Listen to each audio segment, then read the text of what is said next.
Are you ready to vibe? You're listening to Creepy Vibes Only.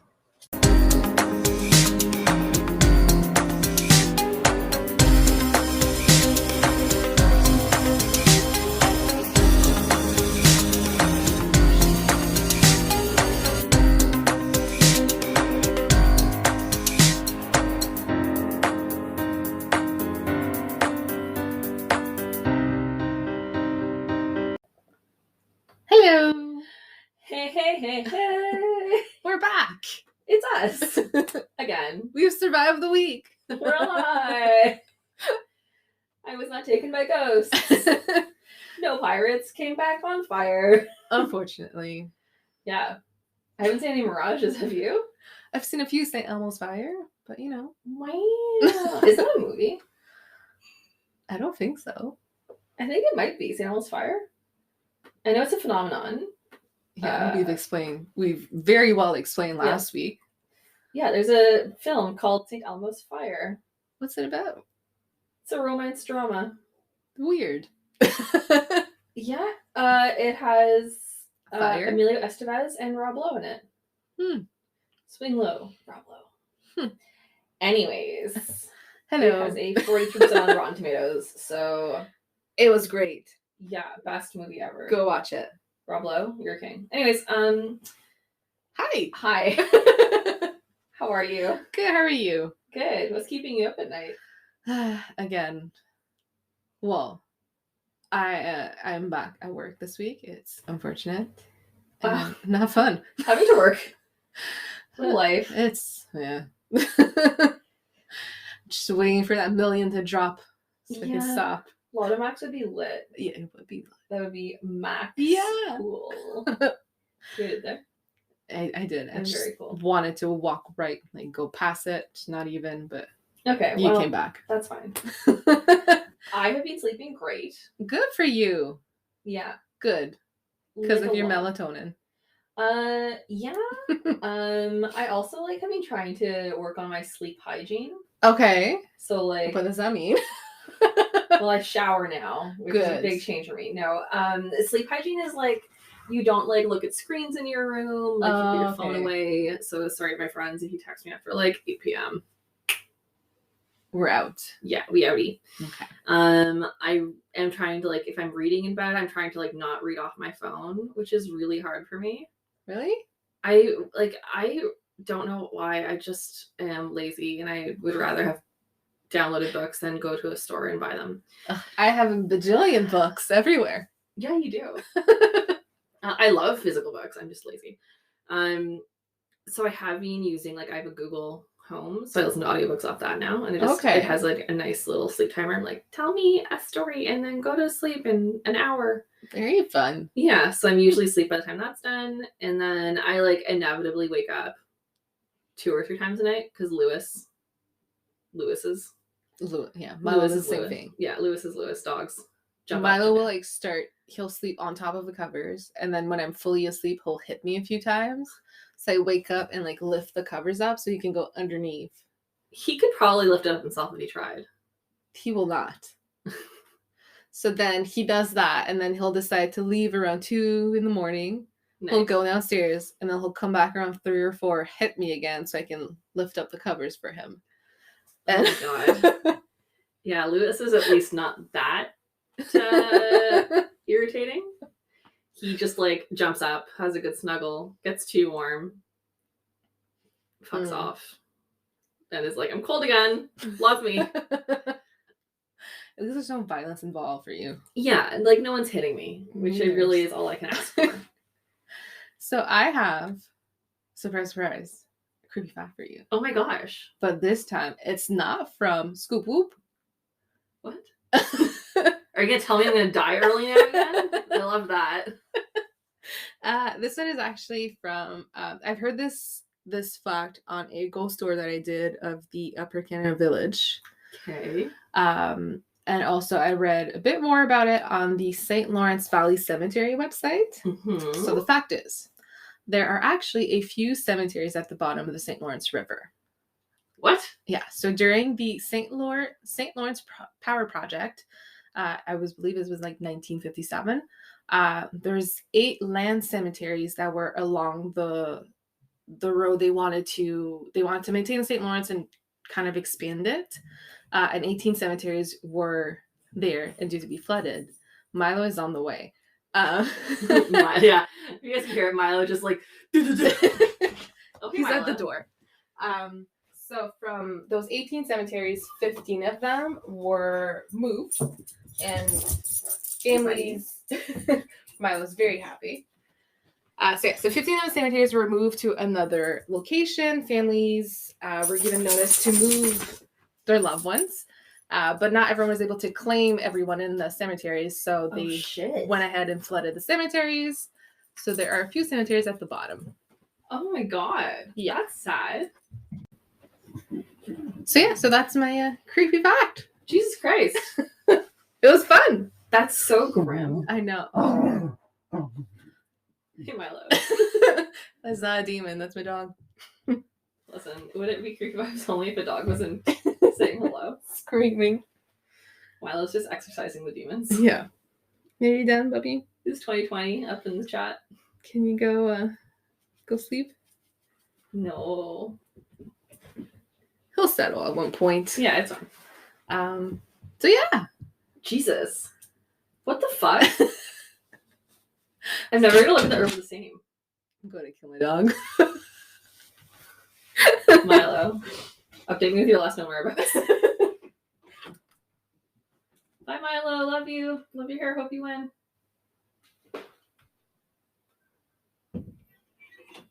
Goodbye, Milo. I'm like listening out the door, hoping that he'd go downstairs. Yeah, it's hard to say with him. Yeah. He's for sure going to hit the door again. Totally. He's like, actually, I would like access in and out of this room. He's gone. Perfect. Goodbye, Milo. So yeah, so when you guys swim in the St. Lawrence River. Jesus. That is like, I'm never going to look at the same. I'm going to drive by it and be like, ew. Yeah. Like, ew. Like, it's right over there. I know. It's right there. Yeah. There's the river. It's got bodies. Gross. But the St. Lawrence Valley Cemetery website is actually great. Like, it listed exactly like the villages and all that, and it's a cemetery that was made to honor the ones that couldn't moved. And all that. Yeah. So it's a cute little website. Very cool. Also terrifying. Yeah. Okay, great. What other horrifying thing are you going ready to for more? With? Sure. Why not? Okay. So, our story begins on the morning of January 23rd in 1987 in Greenbrier County, West Virginia. Great year. We were 6. Wee bibs. Anyways, we were born 1991. Did the math for you guys there. Did I say 97? I meant 87. 87? Yeah. Oh, I think I said 97. Yeah, so I looked at you very confused. I was like, what? No, we're not 40. Nothing wrong with being 40, but we are not. Anyway. So January 23rd, 1987. Cool. We were not there. Not yet. No. Negative. Anyways. Okay. So the local blacksmith, Aramis Dribbling Trout's Shue. What?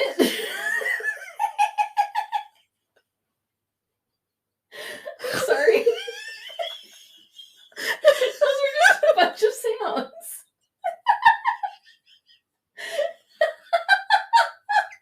I was trying so hard not to laugh. We don't laugh at people's names here. We accept all names. Yes, we do. Can't breathe. I'm sorry, what is his name? Okay. His name is... I can't see it. Okay, Milo. Milo's gonna help us. Milo, what's his name? Milo, help. His name is Erasmus Dribbling Trout Shue. He called himself Edward. Where's he from? From West Virginia.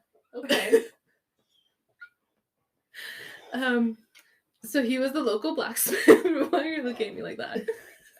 I'm just like trying to. Anyways. Okay. So it's Erasmus Dribbling. Stribbling. Trout. Trout. Like a trout. Okay. Shue. Shue. What's his name? AKA Edward. Edward is really... That's the biggest reach of all of it. I'll just leave the door open. Yeah. Erasmus. Trifling. That was me. Trout Shue. So we're going to call him Edward. And Shue at one point. Okay. So he was a local blacksmith, and in the morning he went to a house nearby his blacksmith shop and asked the son to go and check in on his wife to see if she needed anything from the store. So the boy quickly went to their house to find his wife, Zona Hester Shue. That's less wild. And when the boy got to the house, he found Zona lying on the floor at the foot of the stairs, dead. Zona! She was found face down with one arm underneath her chest and the other one stretched out in front of her, and her neck was cocked to the side. Oh my god. Mm-hmm. So the boy quickly ran back to found Shue and to alert the authorities. I'm going to call him Trout Shue so you don't think I'm saying Shue. So obviously the panicked husband quickly made his way home to see if it was actually true. And when he arrived with the coroner, Dr. Knapp, who reported that after being unable to resuscitate Zona, Trout Shue asked him to stop his examinations. Yeah. So out of respect for the grieving husband, the doctor stopped and signed off her death as either. So depending on the articles, it's not clear. Some say that it's the everlasting fainting spell. What? Yeah. Cool. There's one article that said that. Medicine back then was just wacky. It's either heart failure. That, yeah. Or complication from a miscarriage. Oh. Yeah. So that was the cause of death. During the examination, the doctor recalled Trout Shue being overcome with emotions. He kept hugging his wife, throwing himself over her body, and he kept hiding her face in her neck. So when he did stop the examination, the husband asked the doctor to help him dress his wife. So he had moved her to the bed, dressed her in a high-collared burgundy dress with a veil over her face and neck, and the Trout Shue actually tied the veil around her neck in a nice bow. I feel really sad for her. Whenever you say Trout Shue, I literally think of a literal trout shoe. Just. Should we move to Edward instead? Yeah, let's do Edward. Okay, let's do that. Cool, Ed. We don't Erasmus?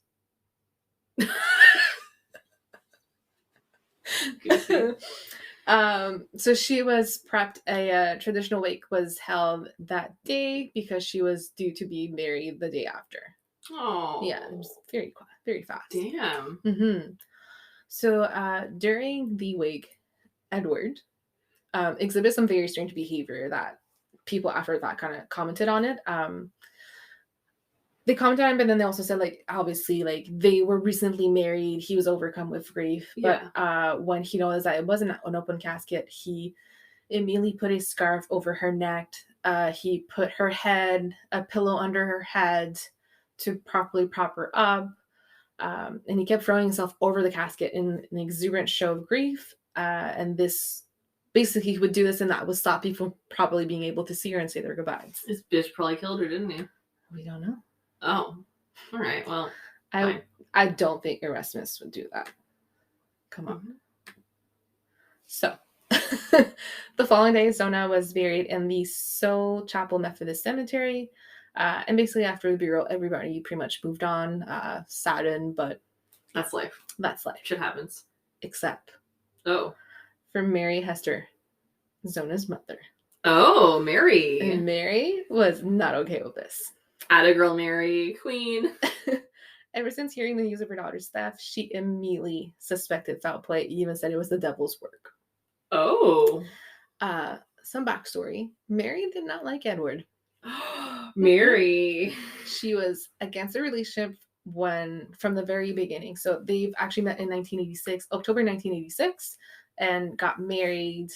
They eloped a few weeks after, and got married before January, where Zona died. And they got eloped because mom was not happy not having it. Damn. So for the weeks following her daughter's death, Mary prayed that the Lord would reveal the truth of what happened and that it wasn't an accident. She just believed in it, and every night she kept praying. Then one night, Mary, from the grief, couldn't sleep. She was lying awake, and Zona appeared at the foot of her bed in the dress she was buried in. Of course she did. And this happened for 4 more nights. Which is actually the most common type of ghost type, if you guys don't remember.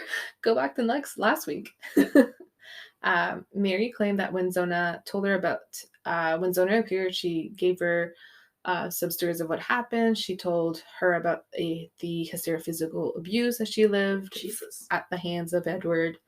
And eventually she revealed that her husband had killed her. Interesting that she gets all this evidence that she could never, ever prove. Because ghosts are for sure real, but only she saw it. We will see. Oh my god. There's more to come. Oh my god. So Zona revealed that her husband had strangled her the night before her body was found, actually. She said that they had an argument over dinner because he didn't approve of the dinner, and basically there was something about meat. He was unhappy. Yeah. So while he strangled her, he crushed her windpipe and snapped her neck at the first joint. And to prove how her neck was fractured, Zona turned her head 180 degrees to the rear. Ew. Yes. Although, okay, I do actually think that she was strangled. Mm-hmm. And because, as soon as you were he did a bow around her neck, I was like, oh, he's covering up her neck. Yeah. Yeah. So, Mary, I think you're lying about the ghost sighting, but I do agree with your suspicions. Armed with the information, Mary went to the local prosecutor, John Preston, and she explained what she heard and how she never had a good feeling. She basically just told him the whole ghost story. My daughter appeared. She's like, it wasn't a dream. This what happened. This is what she said. You need to look into it. So John Preston didn't disbelieve her. What? He reopened the case. Okay. So Preston started to look into Edward's past, and he discovered a history of violence with Edward. This was actually Edward's 3rd marriage. He was married twice before, and one of his wife had passed away under mysterious circumstances. Motherfucking snake. He's a snake. He had been jailed several times over assault and theft charges. What did I say? He fucking killed her. And then Preston also discovered that Edward, he was making comments around town on how no one would ever be able to prove that he killed Zona. What a dumbass. Mm-hmm. So then Preston decided to go see the coroner, Mr. Dr. Knapp. And then when he heard that the husband, being so overcome with grief and emotions, didn't let the coroner finish his examination, Preston ordered to have Zona's body exhumed. Good. So, once her body was exhumed, they re-examined, and this is what they discovered. Her windpipe was crushed. There was bruising around her neck consistent with finger marks, and her 1st and 2nd cervical vertebrae were fractured. Just like the mom had said. Fucking hell. Basically, just like Zona had said. Mm-hmm. Mm-hmm. But maybe she noticed at the funeral. No, there's a bunch of bows and scars over her. But wouldn't she think oh, she fucked up around the neck? Because he's covered. You can see. Yeah. Because he had put a high collared. That's what I'm saying though. If someone was deliberately covering their spouse's corpse up to cover something, I'd be like, oh, that's what's impacted that they don't want me to see. Yeah, but would you know exactly what's broken off of the first? Okay, that I will give. Maybe. And then he crashed her windpipe. But that's so you're gonna crush a windpipe when you strangle someone. I don't know. Never strangled anyone. No, neither have I. But I do watch true crime documentaries. So Zona's cause of death was changed to anoxia from manual strangulation compounded by a broken neck. Yeah. And so basically Mary was right, and her daughter's what her daughter had said while she was a ghost actually was what had happened. So an inquest was held, and Shue had to testify. He denied having anything to do with the murder. Of course he did. But he was found to be an unreliable and self-serving witness, and he also couldn't find an alibi. He couldn't give an alibi for that night. Yeah, no kidding, because he was strangling her. Murdering. Yeah, he was doing a kill. So... Don't do a murder, guys. We do not recommend it. Yeah. So Edward was charged with 1st-degree murder, and the trial began on June 22nd, 1987. Spicy. So, of course, the autopsy, the findings of the autopsy was used as evidence against Shue. But Edward's lawyer, since this all started from a ghost story, he was like, let's discredit this and let's bring Mary on the stand. So, Mary testified, and she testified that she wasn't dreaming, and she told exactly what happened every night. And the records of the testimony are still in the West Virginia State Archive, so you can read through the court case. And this is a quote. She came back and told me that he was mad that she didn't have no meat cooked for supper. But the second night, she told me that her neck was squeezed off at the first joint, and it was just as she told me. So it took the jury of 12 only 1 hour and 10 minutes to deliberate, and they came back with a guilty verdict. Yeah, no shit. Also, I just want to say, it's actually 1897, not 1987. Really? Yeah. I switched my... Oh, okay. Oh, well. Different times. Correction. I feel like I looked at it, I want to see like what Mr. Shue looked like, and I was like, that's a weird outfit for the 80s.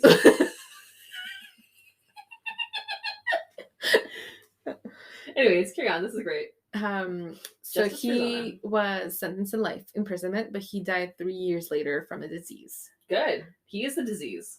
And this was the first case in which a ghost testimony was used as evidence in a murder trial in the States. Yeah, so that's the story of the ghost of the Greenbrier ghost. R.I.P. Zona. I'm glad she got justice though. Yeah, she advocated for herself. Good for her. If I Zona, get murdered, doing the same thing. Sorry, your husband was a piece of shit. Fucking wild. Yeah. Shit, buddy. I know. It was a good one. It was a little twisty one. Twisty turny. Yeah. Jesus. So that was my story. What's yours? Proctor's Ledge. Oh, Carrying on the ghosts. Very good. So, I mean, like, you and I are very familiar with Salem. I feel like if you're listening to this podcast, I would hope that you're aware of Salem and the Salem witch trials. I feel like any North American would. For those of you who aren't suffering in North America with us, Salem is a town in what is now Massachusetts, which is a state in the northeastern United States. And Salem was fucked. So from like 1692 to 93, more than 200 people were accused of witchcraft, and many of which were killed for witchcraft, and it was basically hysteria. So it got out of hand, and like the people of New England, which is like what that part of the states is also referred to, just went fucking nuts. Yeah. So Salem, even today, is like pretty infamous for the witch trials, and there's like a really neat museum.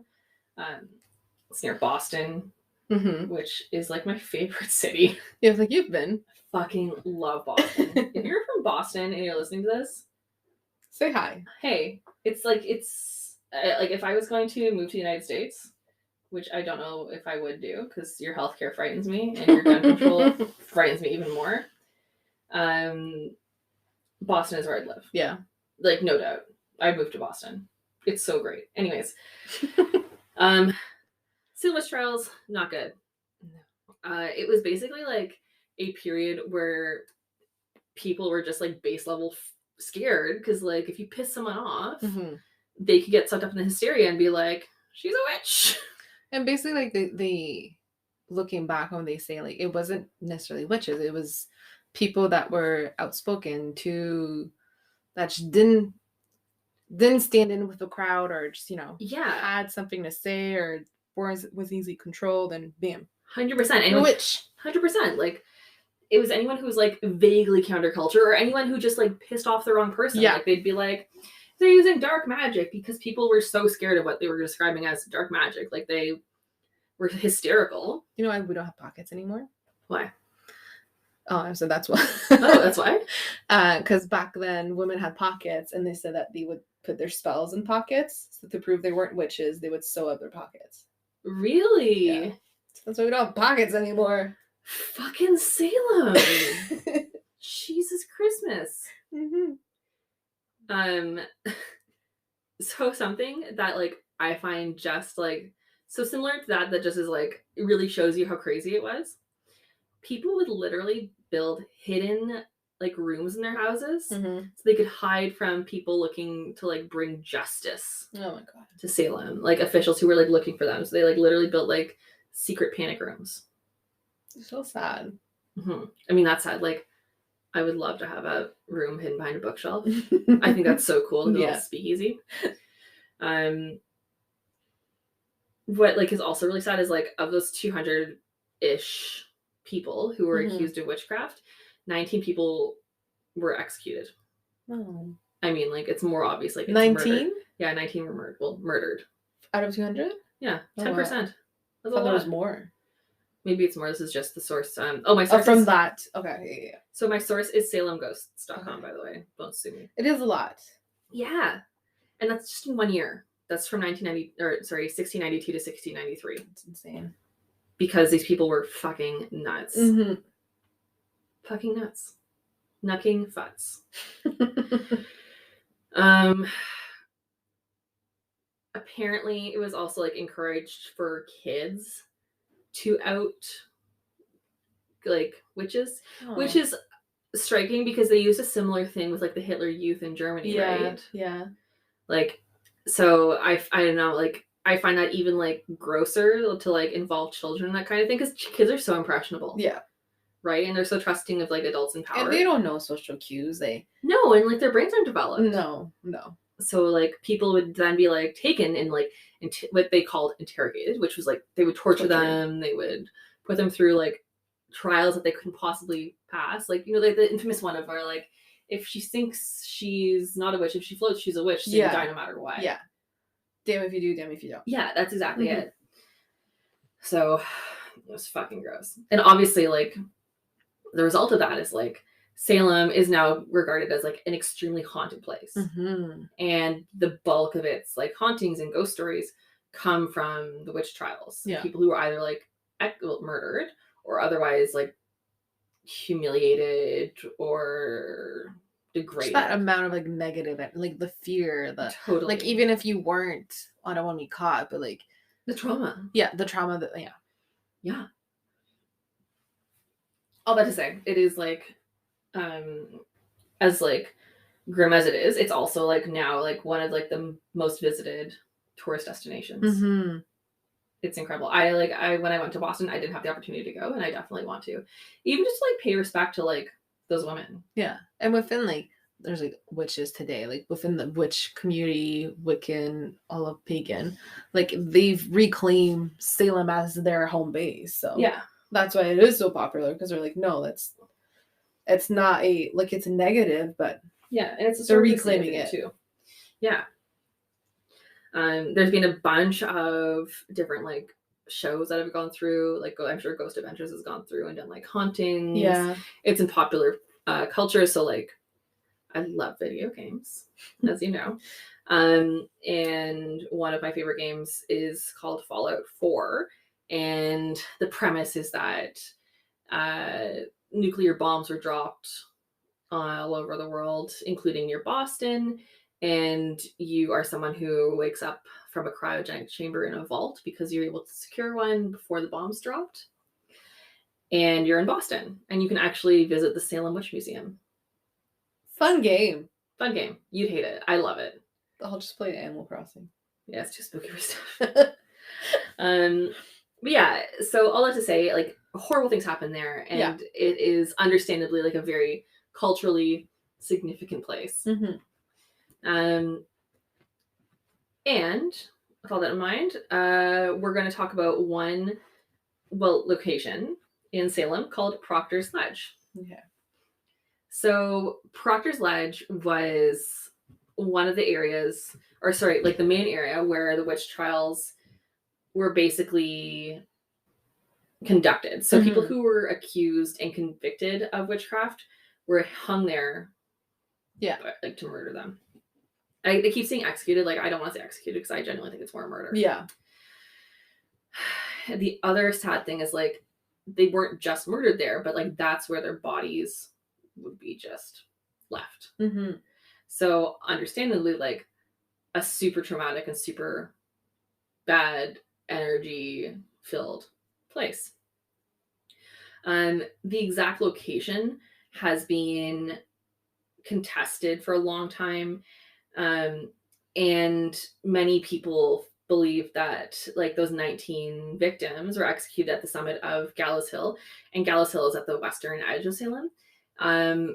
But this was started to be debated in 1921 when one of the local historians named Sidney Purley actually said that they had located the real site of the executions or murders, which is Proctor's Ledge. In 2010, there's finally like a true determination, and researchers actually like concluded like, yep, it was Proctor's Ledge, and it was confirmed officially in January 2016. So let's talk about paranormal activities. Oh, fun. Jesus. So because it was considered dangerous back during the early days in Salem's witch trials, that like to even touch the corpse of a convicted witch or warlock, none of them received a proper burial. So the consequence of that is that a lot of their family members had to basically go out in the middle of the night and covertly collect their murdered family member in order to give them a proper burial. And the worst part of that is that if they were caught doing that, they'd be executed too, or murdered. What makes me like so sad is like because of this, they feel that there's like a really dark, sad energy around that because of like not only the energy of people who were murdered there, but the people who were like trying to get their families proper burial. And people probably left there because they didn't want to take a chance. Like 100%, and just they rested there. And then they're stuck. So there's a well-known lady in white. Okay. Who is sometimes seen wandering around the ledge. And she also appears in other locations in Salem. So people suspect she's someone like who was convicted of witchcraft and is like manifesting there briefly just to like revisit parts of her life. Okay. And people also hear like disembodied wailing and crying. Oh, I know. How like creepy would that be if you're walking at night and yeah, shivers. I would never go there at night. I'd probably go and like leave some flowers, but like they say there are cold spots like the vortex ghosts that are frequently around the area where like the bodies were, where the murders were, and apparently it's frequent, or it's less rare because I guess it's still kind of rare, but you're more likely to get like an orb in photographs taken there, because there's so many spirits that are lingering, so much energy. 100%. And apparently like you're more likely to see like apparitions, and you can hear sounds and stuff around there. Very cool. Not cool why, but very cool. Yeah, very sad. So yeah, just a little quick amuse-bouche, but that's a little bit about Proctor's Ledge. Yeah. We need to like do a full like series on Salem. Yeah. I really want to visit Salem. Me too. We'll go when it's less scary. Yeah. We'll take some good shots and stuff. Some vids. It'd be very fun. We could do the Zach Baggins Museum and then go to Salem. Vegas is not super close to Boston. We'll take a long trip. A few weeks off. Is like to Boston is like Ottawa to like, I don't know, Banff. We'll just take a long trip. We'll fly over. We're fine. Okay. Anyways, that's very good. Yeah, people got fucking murdered there, and understandably, they're still there. Good. It's a hot spot. They're like doing a Zona, advocating for themselves. Yeah, they're like, what the fuck is this shit? Yeah. Good for them. Yeah, I feel bad for them. Yeah. But Jesus. Yeah, good for them for advocating themselves. Not good for them for what happened. Yeah. Justice for Zona, justice for the witches. Yes. Anyways, guys, we'll see you next week. Yeah, this was a spooky one. Yeah, ookie spooky, Marmaduke. All right, have a great week. Bye. Bye. Thank you for listening to Creepy Vibes Only. You can find us on Instagram, Twitter, and Facebook by searching for Creepy Vibes Only Podcast. We absolutely appreciate and love your support, and you can do so by leaving a review on Apple Podcasts and subscribing to the show wherever you listen. If you wish to get in touch with us, you can send us an email at cvopodcast@gmail.com or leave us a voice message on our podcast's page on Anchor. We will talk to you in 2 weeks. Bye!